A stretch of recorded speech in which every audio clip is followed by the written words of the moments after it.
اعوذ باللہ من الشیطان الرجیم، بسم اللہ الرحمن الرحیم۔ آپ سب کی خدمت میں السلام علیکم۔ جیسا کہ حی علی الفلاح مہم کے عنوان سے آن لائن لیکچر سیریز کا اہتمام جاری ہے، اور اسی حوالے سے آج ایک اور اس کی نشست ہے۔ اور آج کا جو موضوع ہے، جیسا کہ ہم دیکھتے تھے کہ پہلے بچوں میں خصوصاً طلبہ میں کتب بینی کا اور مطالعے کا شوق کافی تھا، اور اس کا رجحان بھی کافی زیادہ تھا، لیکن آہستہ آہستہ یہ رجحان اور شوق جو ہے یہ کم ہوتا جا رہا ہے۔ جیسے پہلے انجمن طلبہ اسلام کا ماہنامہ منزل، تربیت اور نونہال بچوں کی کہانیاں اور دیگر جو ہے کتب شائع ہوتی تھیں، اور وہ ہمارے گھروں میں بھی آتی تھیں اور ہم اسے پڑھا کرتے تھے، لیکن رفتہ رفتہ یہ شوق اور یہ رجحان جو ہے کم ہوتا جا رہا ہے۔ تو اسی موضوع پر اس کے جو ڈرا بیکس ہیں اور اس کے تدارک کے لیے آج کی یہ نشست منعقد کی گئی ہے۔ اسی حوالے سے ہمارے ساتھ موجود ہیں جناب ڈاکٹر محمد اسماعیل بدایونی صاحب، محقق ہیں، مصنف ہیں، مذہبی اسکالر بھی ہیں۔ ہم اسی موضوع پر ان سے رہنمائی حاصل کریں گے۔ تو نشست کا میرا جو پہلا سوال ہے وہ یہ ہے کہ تربیت کردار اور تعمیر شخصیت کے لیے کتب بینی اور مطالعے کی کیا اہمیت ہے؟ رہنمائی فرمائیں۔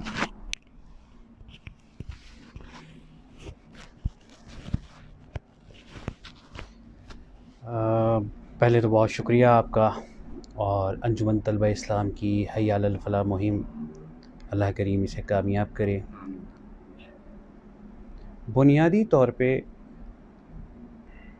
ہماری ایک تاریخ رہی امت کی، اور تعلیم و تربیت کا ایک ایسا کردار رہا کہ غزوہ بدر کے بعد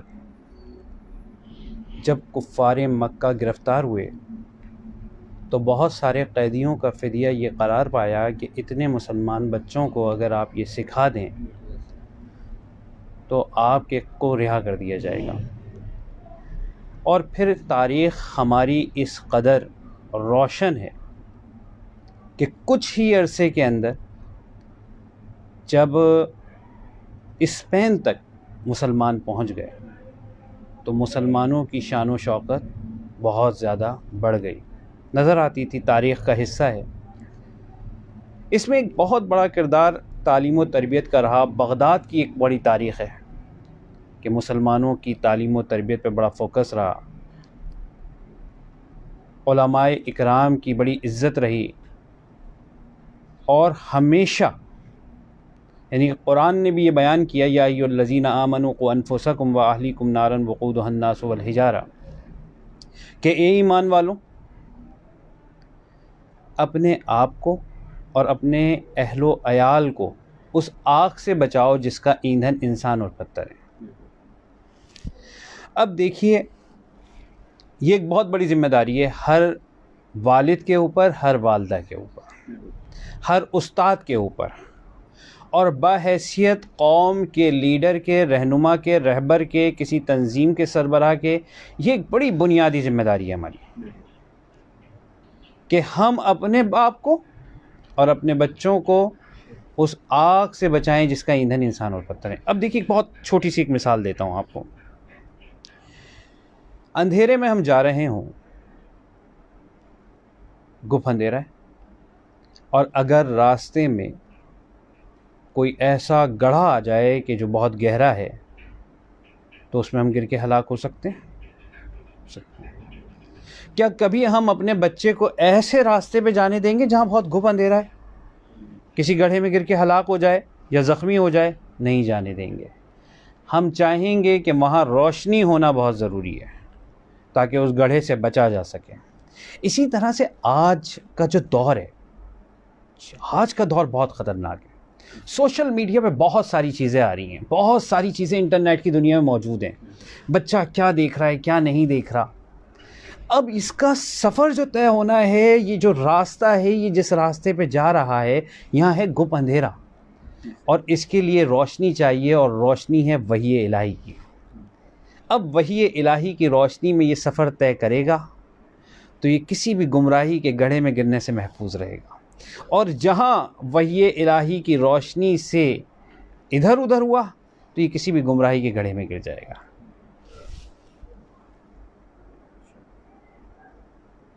میرا بہت خوبصورت وضاحت آپ نے فرمائی ہے. اگلا میرا جو سوال ہے آپ سے وہ یہ ہے کہ ہمارے معاشرے میں عمومی طور پر نوجوانوں میں خصوصاً کتب بینی اور مطالعے کا رجحان بہت کم ہوا ہے گزشتہ دور میں. تو اس کی وجہ کیا ہے؟ اس کی کیا وجہ ہے؟ بنیادی طور پر سوشل میڈیا کا، الیکٹرانک میڈیا کا ایک طوفان آ گیا، ایک جدید دور آیا، اس میں اس کی چکا چوند بہت زیادہ تھی. اور آپ کو اندازہ ہوگا سوشل میڈیا پہ آپ کبھی کوئی پوسٹ لگائیے، اور کبھی کوئی بھی پوسٹ لگانے سے مراد بڑی تعمیری پوسٹ لگا دیں آپ، تو اس کے باوجود آپ دیکھیں گے کہ 2-4 کامنٹس ایسے ضرور ہوں گے کہ آپ سر پیٹ لیں گے کہ اس تعمیری پوسٹ پر بھی اس طرح کے کامنٹس. وہ یلغار آتی چلی گئی. اچھا، اس میں ایک چارم تھا. مثال کے طور پہ اس وقت ہم سوشل میڈیا پہ بیٹھے ہوئے ہیں، اب اس میں ہمیں چارم نظر آ رہا ہے کہ ہاں بھائی ٹھیک ہے، ہمیں دنیا دیکھ رہی ہے. یہ چارم انہیں نظر آیا. آہستہ آہستہ کیا ہوا؟ کتابیں پیچھے چلی گئیں. الیکٹرانک میڈیا نے کیا کیا؟ انہوں نے فنکاروں کو آگے لانا شروع کر دیا. اب آپ کے یہاں جو دانشور تھے، جو علماء تھے، جو اساتذہ تھے، وہ بھی بیک گراؤنڈ میں چلے گئے اور اب صرف مخصوص چہرے آنے لگے. دوسری بات یہ ہوئی کہ دیکھیں، جب بھی آپ کسی چیز کو پروموٹ کرتے ہیں وہ کامیاب ہو جاتی ہے. مثال دیتا ہوں، ورلڈ کپ شروع ہوگا تو آپ دیکھیں گے کہ آپ کے گلی میں، محلے میں بچے کرکٹ کھیلنا شروع کر دیں گے. صحیح ہے. آپ بسا اوقات تو ایسا ہوگا کہ اس بات پہ لڑائی ہو رہی ہوگی، گلی چھوٹی ہے اور بچے بہت زیادہ ہیں تو کریں کیا. وجہ کیا ہے؟ وجہ یہ ہے کہ آپ نے ہیرو بنا کے جو پیش کیا وہ کرکٹر کو پیش کیا. آپ نے ہیرو بنا کر پیش کیا، فنکار کو پیش کیا. آپ نے کبھی بھی قوم کو کہ دانشور کو ہیرو بنا کے کبھی پیش نہیں کیا. لا محالہ آہستہ آہستہ بتدریج دانشور بیک گراؤنڈ میں گیا. اب مجھے تو کوئی چارم نظر نہیں آتا کہ میں دانشور بنوں، میں کتب بینی کروں، میری کوئی گفتگو سنے. مجھے جب کہیں پروموشن ملتی ہی نہیں ہے، یا مجھے سے مراد دانشور کو کہیں پروموشن نہیں ملتی، تو ایک نوجوان کے لیے اٹریکشن نہیں ہے اس میں. تو اٹریکشن پیدا کرنی پڑے گی، اہل علم کو آگے لانا پڑے گا. خاص طور پہ میں نے اس طرح بہت سارے معاملات دیکھے، جیسے کالجز، اسکولز، یونیورسٹیز کے اندر جب پروگرامس ہوتے تھے تو ہمارے یہاں بعض سیاستدانوں کو بلایا جاتا ہے، شاید کچھ ڈونیشن وغیرہ. تو میں اس وقت بھی کہتا تھا اور میں آج بھی کہتا ہوں کہ علمی پروگرام میں، کسی بھی علمی نشست کے اندر آپ اہل علم کو بلائیے، جو آپ کو اچھا لگے اسی کو بلائیے، لیکن ایک علمی شخصیت ہونی چاہیے. تو جب یہ چیز ہو جائے گی تو آپ دیکھیں گے نوجوان جو ہے وہ کتب بینی کی طرف آئیں گے، کیونکہ انہیں پتہ ہے کہ اس کی وجہ سے، کتاب کی وجہ سے عزت ملتی ہے، شعور بیدار ہوتا ہے، قومیں ترقی کرتی ہیں، عزت اسی سے ملتی ہے. تو وہ اس طرف آنا شروع ہو جائے گی. بالکل. اگر ہم رول ماڈل ہی انہیں بنا کے پیش کریں گے تو بالکل رجحان اس طرف بڑھے گا.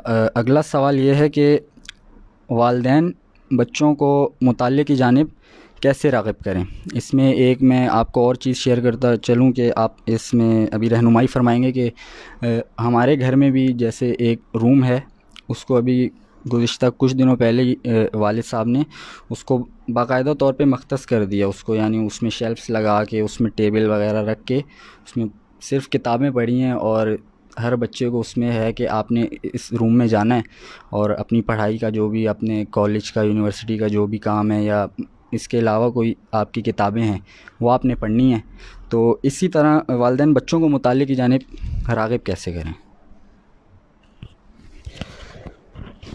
یہ تو ماشاءاللہ آپ نے اپنے گھر کی ایک بڑی خوبصورت مثال دی ہے اور بہت شاندار کام. میں ایک عام پیرنٹس کو بتانا یہ چاہوں گا کہ بچہ آپ کو دیکھ کے سیکھتا ہے، آپ کیا کر رہے ہیں. ایک خاتون ریل گاڑی میں سفر کر رہی تھی تو ان کے ساتھ ایک بچی بیٹھی ہوئی تھی. خاتون ایک کتاب پڑھ رہی تھی اور وہ بچی بھی کتاب پڑھ رہی تھی. تو ایک صاحب برابر میں بیٹھے ہوئے تھے, کافی دیر تک وہ دیکھتے رہے صورتحال, اور آخر میں کہنے لگے کہ یہ بات سمجھ نہیں آئی کہ اس عمر کے بچے تو اب موبائل مانگتے ہیں, گیم کھیلنا ہے, کارٹون دیکھنا ہے, اور یہ بچی کتاب پڑھ رہی ہے, سبب کیا ہے؟ تو خاتون نے کہا کہ بچے بڑوں کو دیکھ کر سیکھتے ہیں, بڑے کیا کر رہے ہیں, جیسے بڑے کریں گے بچے ویسے ہی کریں گے.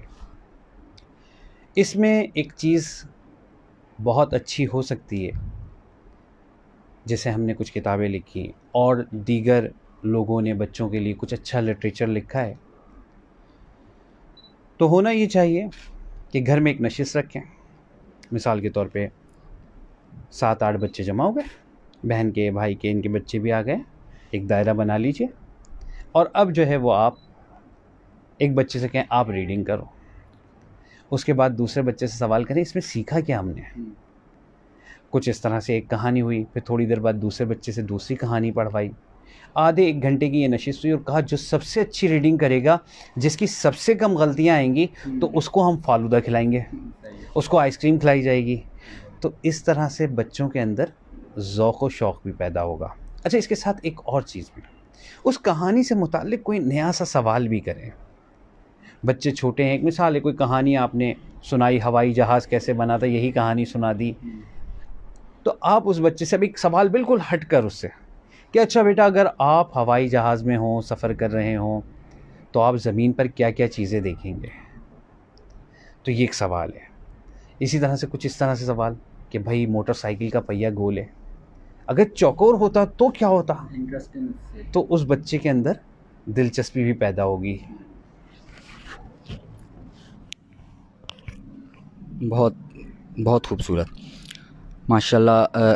اگلا سوال ہے کہ آپ نے اتنی کتابیں تحریر کی ہیں, آپ کیسے لکھاری کیسے بنے آپ, اور گھر کا ماحول آپ کا کیسا تھا جس میں آپ کا لکھنے پڑھنے کا رجحان پیدا ہوا؟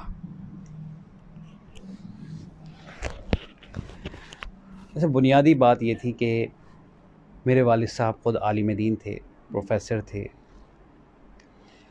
گھر میں تھیں ہمارے کتابیں, اور کتابیں بہت تھیں, گھر چھوٹا سا تھا,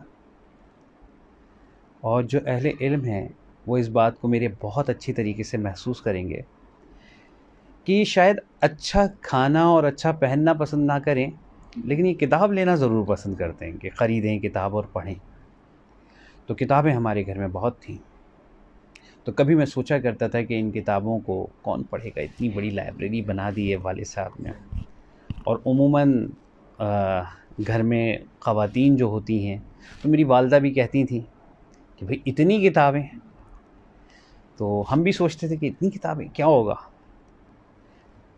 تو ابتدا میں کچھ کتابیں پڑھی, سچی حکایات پڑھی, اور کچھ اور کتابیں تھیں جو چھوٹی چھوٹی کہانیاں ہوتی تھیں. نونہال آتا تھا ہمارے گھر, والد صاحب نے لگوایا ہوا تھا. تعلیم و تربیت آتا تھا, اور اس زمانے میں جمعے کی چھٹی ہوتی تھی, تو جنگ اخبار میں ایک بچوں کا پیج آتا تھا, بچوں کا جنگ. اور اسی طرح سے غالباً بدھ والے دن نوائے وقت میں ایک بچوں کا اخبار آتا تھا.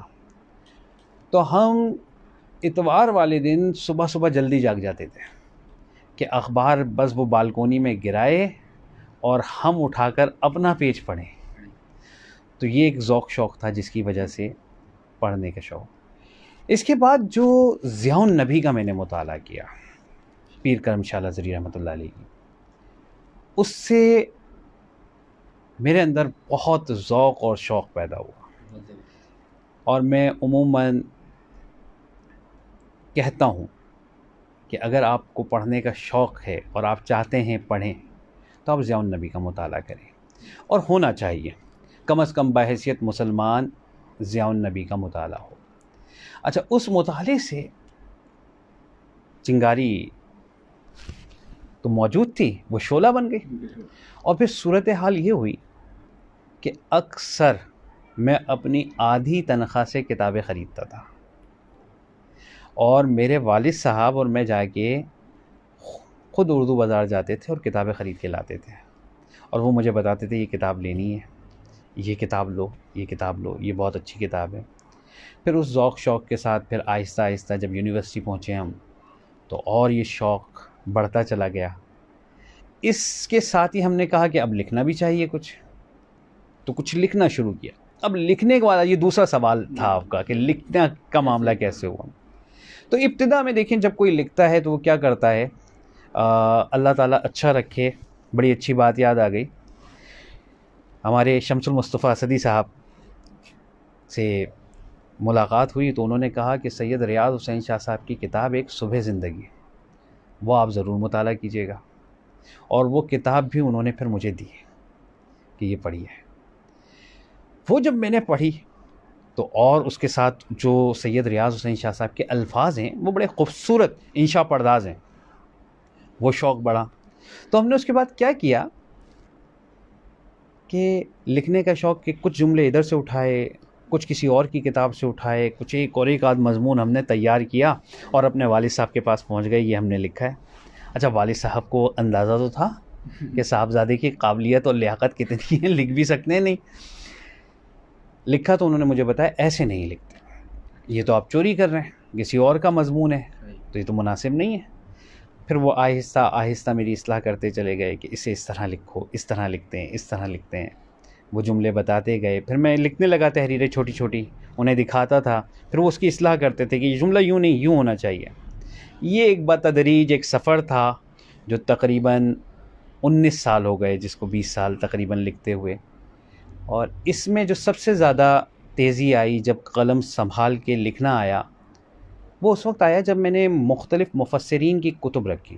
اور اس وقت ذہن میں ایک بات تھی، مختلف تفاسیر رکھی کہ حضور نبی کریم علیہ الصلوۃ والسلام کی شان پر لکھا جائے ایک آیت، اور حضور علیہ الصلوۃ والسلام کی شان.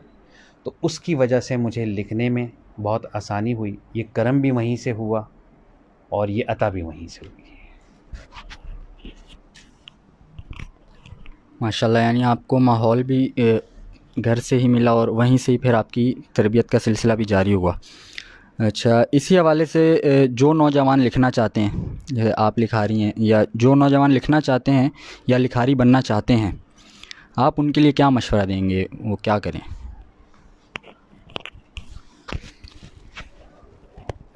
دیکھیے اس میں ایک بات یاد رکھیے،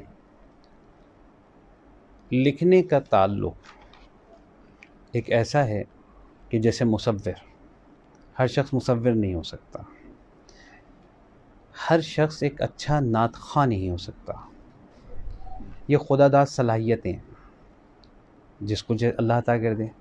لکھاری کی کا بھی معاملہ ایسا ہی ہے.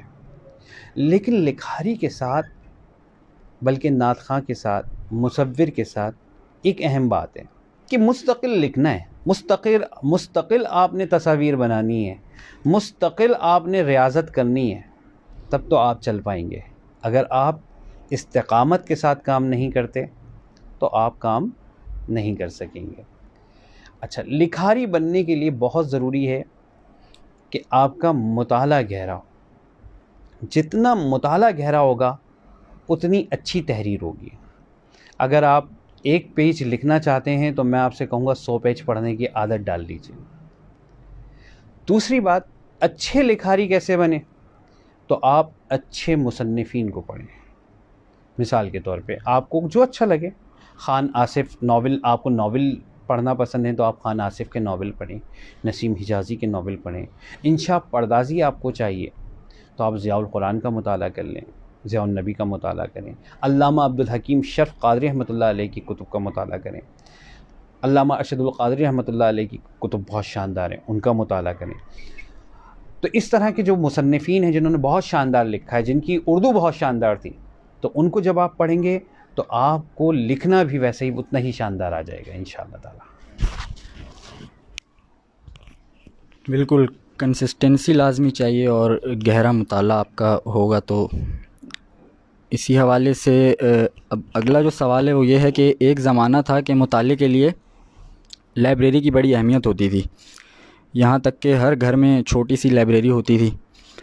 یورپ میں آج بھی بڑی بڑی لائبریریز جو ہیں وہ موجود ہیں، لیکن ہمارے یہاں اس چیز کا فقدان کیوں پیدا ہو گیا ہے، اور اس پہ تھوڑی سی اگر آپ روشنی ڈال دیں تو. دیکھیے پھر وہی ہم آگے اپنی پہلی بات پہ کہ امت مسلمہ نے جس طرح کا سلسلہ شروع کیا اور اسپین تک ہم پہنچے، تو اسپین کی جو لائبریریز تھیں وہ بہت بڑی بڑی تھیں. خلیفہ وقت اس زمانے میں پیپر اور بک بائنڈنگ کی یہ کوالٹی تو نہیں ہوتی تھی، کتابوں کے کئی ہزار نسخے نہیں چھپتے تھے، بلکہ ایک دو نسخے ہوتے تھے اور انہیں خلیفہ وقت خریدتا تھا. بعض ایسے دانشور تھے، ایسے ادیب تھے جن کی کتب کے بدلے جتنا وزن کتابوں کا ہوتا تھا اتنا سونا تول کے دیا جاتا تھا اس ادیب کو. اور لائبریری جیسے ایک مثال ہے، آج ہم اپنے ڈرائنگ رومز میں بہت شاندار گلدستہ سجاتے ہیں، بہت اچھے صوفے سیٹ لا کے رکھتے ہیں، پردے بہت اچھے ہونے چاہیے، ڈیکوریشن کا بڑا خیال رکھتے ہیں. اس زمانے میں جس کی جتنی بڑی لائبریری ہوتی تھی وہ ڈرائنگ روم میں رکھتا تھا، اور لوگ دیکھیں کہ کیا لائبریری ہے اس کی. تو یہ ایک بڑے اس کی بات ہوتی تھی، اعزاز کی، آنر کی. اگر اسے آپ کہنا چاہتے ہیں کہ وہ دکھانا چاہتے تھے تو وہ کتابوں سے ہی اپنے آپ کو دکھانا چاہتے تھے. آج ہمارے ہاں صورتحال یہ ہو چکی ہے کہ ہم کتابوں کو ڈرائنگ روم سے نکال کے کہیں ایسے گوشے میں چھپا دیتے ہیں کہیں نظر نہ پڑے کسی کی. صحیح ہے، تو یہ صورتحال ہے. اور اس وقت یورپ کی کیا حالت تھے؟ اس وقت یورپ میں، یعنی 16ویں صدی کا قصہ بتا رہا ہوں میں آپ کو، یورپ کے اندر اس کو ڈارک ایج سے وہ خود بھی تعبیر کرتے ہیں.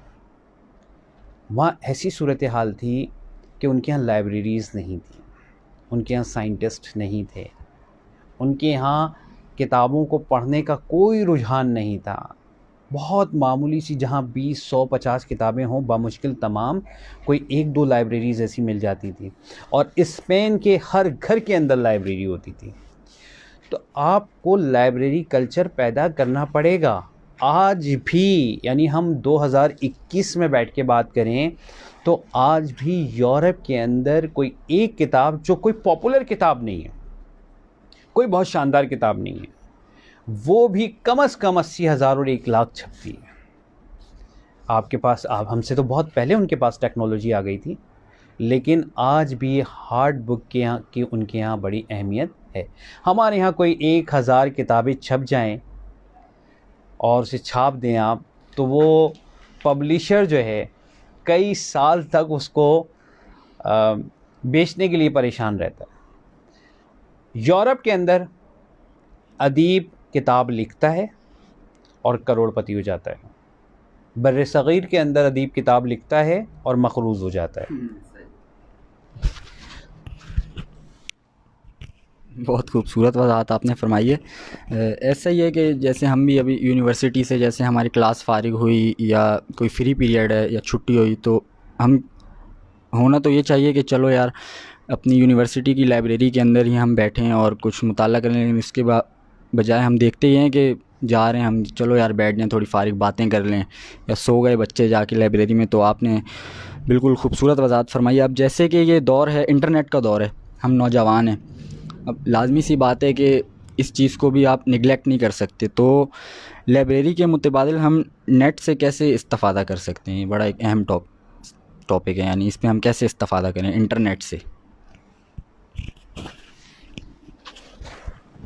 دیکھیے انٹرنیٹ پر کتابیں بھی موجود ہیں. بنیادی طور پہ استفادہ انٹرنیٹ پر بہت ساری لائبریریز موجود ہیں، ایسا نہیں ہے کہ نہیں موجود ہیں، ان سے استفادہ کیا جا سکتا ہے. بس اوقات کیا ہوتا ہے اب، کیونکہ انٹرنیٹ ہمارے موبائل میں آ گیا ہے، اب ہم لیپ ٹاپ کم یوز کرتے ہیں، موبائل زیادہ یوز کرتے ہیں. ہوتا کیا ہے، فون آ گیا اور ہم وہاں یکسو نہ رہ سکے اور فوراً ہم فون کی طرف چلے گئے. تو مطالعے کے لیے یا تو آپ کے پاس لیپ ٹاپ ہو یا اس وقت آپ کا موبائل فون سائلنٹ ہو، آپ اس کتاب کو پڑھ رہے ہیں، پراپر اپنا ایک ٹائم رکھیے کہ اس دوران میں نے کتاب ہی پڑھنی ہے، چاہے انٹرنیٹ پہ پڑھنی ہے. لیکن جو فائدہ ٹیکنیکلی ڈاکٹرز جو کہتے ہیں، ماہر نفسیات جو کہتے ہیں کہ جو کتاب کو سامنے رکھ کے پڑھنے کا مزہ ہے وہ انٹرنیٹ پہ نہیں ہے.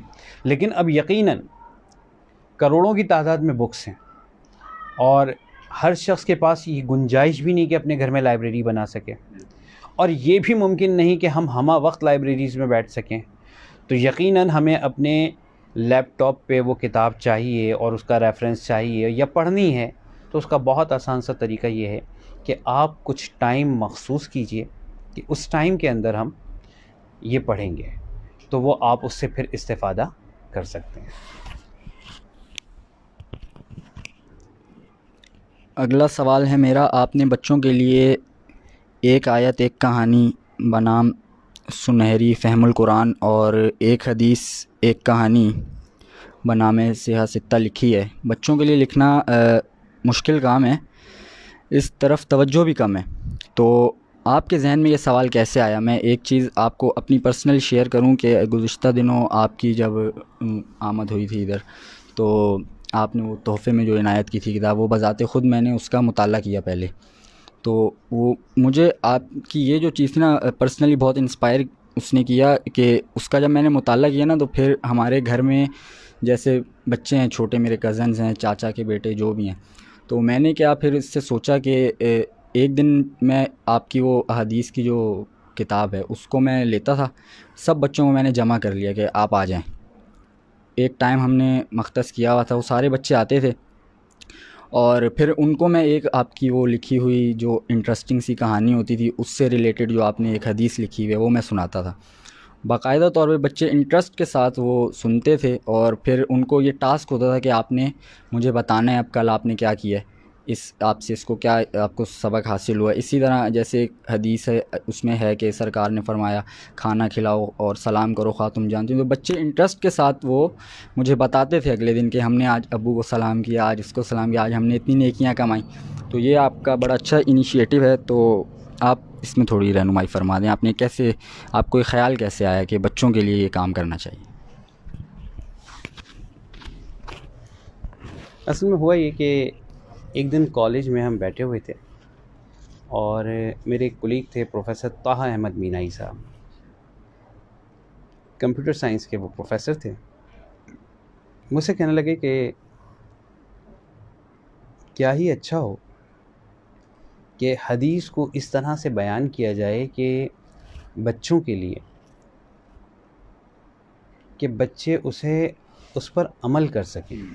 اچھا، اس سے پہلے بھی کچھ کتابیں میں نے بچوں کے لیے لکھی تھی، سنہری کہانیاں، قصے خلافت، تو یہ ان کے ذہن میں تھا، تو انہوں نے کہا کہ آپ بچوں کے لیے اس طرح سے لکھیں کہ انہیں اندازہ ہو کہ حدیث جو بیان کی اللہ کے نبی صلی اللہ تعالیٰ علیہ وسلم کا جو فرمان ہے، معاشرے میں اس پہ کیسے عمل ہوگا۔ تو میں نے ان سے کہا کہ مجھے کوئی مثال دیں، تو انہوں نے ایک مثال دی، اور پھر وہ کلک کر گئی۔ انہوں نے مثال یہ دی کہ اللہ کے نبی صلی اللہ تعالیٰ علیہ وسلم نے فرمایا مسلمان وہ ہے جس کی زبان اور ہاتھ سے دوسرا مسلمان محفوظ ہے۔ اچھا، اس سے مراد عام طور پر یہ آتا ہے کہ کسی کو گالی نہیں دو، دوسرے کو تھپڑ نہیں مارو۔ تیسری بات عموماً کسی کے ذہن میں کوئی نہیں آتی۔ تو انہوں نے کہا کہ بھائی سگنل پہ جا رہے ہیں ہم، سگنل توڑ دیا، سامنے والے کو ہم نے تکلیف پہنچا دی، یا ہم نے ہارن بجا دیا، اب ٹریفک جام ہے۔ آپ ایک بڑی عادت جانتے ہیں، ہماری ایک بہت بری عادت ہے، ٹریفک جام ہے، ہمیں نظر آ رہا ہے کہ آگے گاڑی نہیں کھسک رہی ہے، اور جو روڈ پہ ہم سے آگے موجود ہے اسے بھی کوئی شوق نہیں ہے کہ وہ روڈ پہ کھڑا رہے، لیکن اس کے باوجود ہم ہارن بجاتے رہیں گے تاکہ آس پاس سب لوگ ڈسٹرب رہیں۔ تو یہ بھی ایذا دینا ہے بنیادی طور پہ۔ تو اس طرح کی جب گفتگو ہوئی ان کے ساتھ، تو پھر ارادہ بنا کہ ہاں اس طرح سے لکھیں، اور پھر آہستہ آہستہ ہم نے سنہری بخاری شریف لکھی، پھر سنہری مسلم شریف لکھی، اس طرح سے سیاہ ستہ مکمل کی۔ جب یہ مکمل ہو گئیں تو اس کے بعد ہم نے انہیں پبلش کرانا چاہا، وسائل اتنے تھے نہیں، اور ایک دو کے پاس گئے، بڑا مشکل ہو گیا۔ اس کے ساتھ ہی کرونا آ گیا۔ اچھا، ایک کچھ BC وغیرہ ہم نے اپنی ڈالی ہوئی تھی، وہ کھلی، اور ادھر کرونا چلتا رہا۔ اچھا، کرونا کے دوران ہم نے ایک آیت ایک کہانی لکھنا شروع کر دی۔ پھر جیسے ہی وہ کورونا کا معاملہ تھوڑا سا ہلکا ہوا تو ہم نے سنہری سیاہ ستہ ربیع الاول سے پہلے چھاپ دی اور اس کا ایک بہت اچھا رسپانس الحمدللہ آیا. تو یہ وہ بنیادی سبب تھا جس کے سبب ہم نے یہ کہانیاں لکھی. بالکل جیسا میں نے عرض کیا نا، کافی انٹرسٹنگ آپ کا یہ انیشیٹو ہے. ہمارے گھر سے اس کی کافی یعنی کہ شروعات ہوئی. اور اگلا میرا آپ سے سوال ہے کہ آپ بچوں کے لیے اور نوجوانوں کے عمومی مطالعے کے لیے کون کون سی کتابیں ریکمینڈ کریں گے؟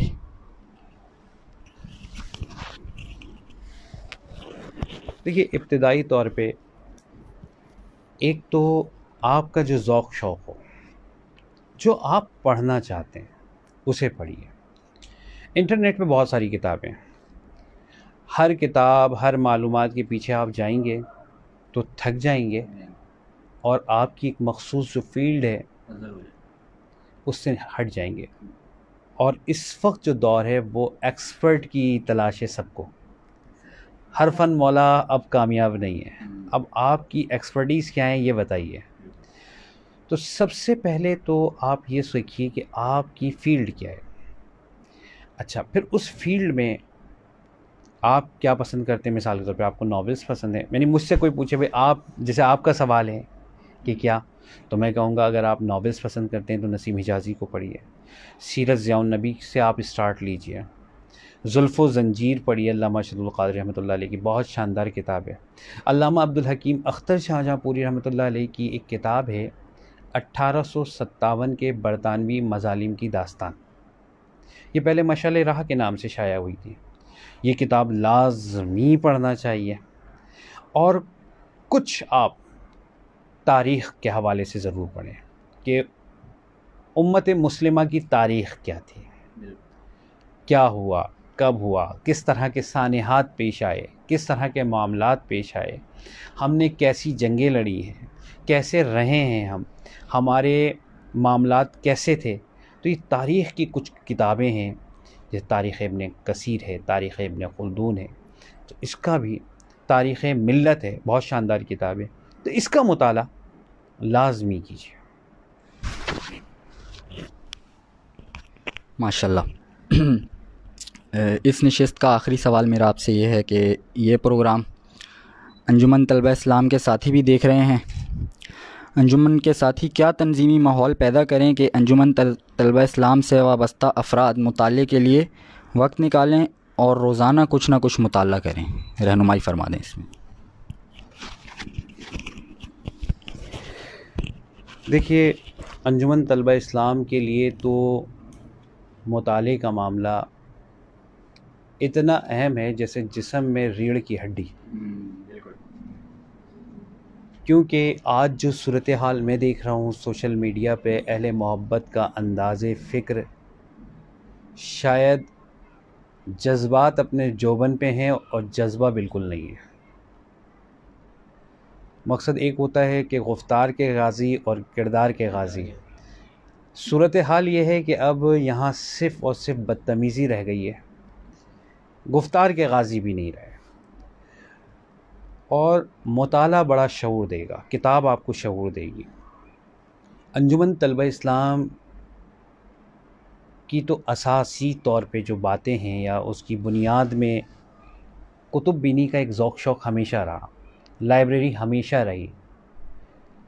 ایک تو آپ ریڈنگ سرکل بنا لیں، ریڈنگ کلب بنا لیں اپنا، اور ہر یونٹ کوئی ایک کتاب مختلف اپنے طلباء کے ساتھ، اپنے کارکنان کے ساتھ، ہمدردوں کے ساتھ بیٹھ کر اس کو ریڈ کریں. اور اسی طرح سے جس طرح میں نے بتایا تھا کہ گھر میں ہم ایسا ماحول بنا لیں، ایسا ماحول وہاں بنا لیں کہ ایک ساتھی اس میں پڑھے، دوسرے ساتھی سے آپ کہیے کہ اس کا خلاصہ بیان کریں. تو کیا ہوگا، ساتھیوں کے اندر بولنے کا حوصلہ پیدا ہوگا، اعتماد آئے گا. آج چھوٹی سی نشست میں بولیں گے، کل کسی بڑے جلسے میں بولیں گے. دیکھیے، انجمن طلبہ اسلام اہل محبت کی وہ نرسری تھی، اور وہ نرسری ہے کہ جہاں سے بڑے بڑے لوگ پیدا ہوئے. ایسا کبھی نہیں ہوتا کہ کوئی بچہ اٹھے گا، کچھ بھی اسے کچھ نہ دیں، اس کی تربیت نہ ہو اور وہ 20 سال کے بعد 30 سال کے بعد پروفیسر لگ جائے، ممکن نہیں ہے، ممکن نہیں ہے کہ وہ ڈاکٹر لگ جائے۔ تربیت ہمیشہ بہت ضروری شے رہی ہے ہر چیز کے لیے۔ فوج میں اگر فوجی کی تربیت نہ ہو، صرف اسے تھیوری پڑھا دیں آپ تو بات نہیں بنے گی۔ تو انجمن طلبہ اسلام میں جب بچوں کے اندر یہ حوصلہ ملے گا اور وہ بیان کریں گے تو اس سے اعتماد پیدا ہوگا ان کے اندر، آپ کو آئندہ نئی لیڈرشپ ملے گی۔ ماشاءاللہ بہت ہی احسن اور خوبصورت انداز میں آپ نے تمام جو پوائنٹس تھے، تمام سوالات کی وضاحت کی۔